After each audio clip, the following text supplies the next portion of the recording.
This is the sander that I built. Basically, I've turned a portable belt sander into a tabletop, right, with a swivel action.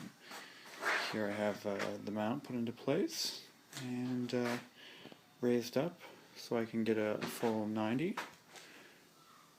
If I take it, I can move it back and flip it down with these hinges, and then that way I can use it as an actual flat sander if I wanted to.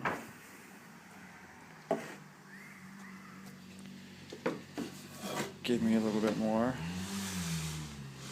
of a top down. Yeah, that's really it. Take my normal handheld sander, brace it in place, lock the front end under here,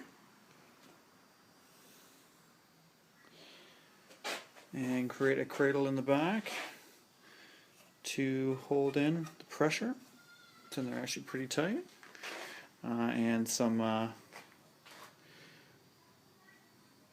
some little hinges along the way. This said really is good by allowing it to just come back up and go into a tabletop sander.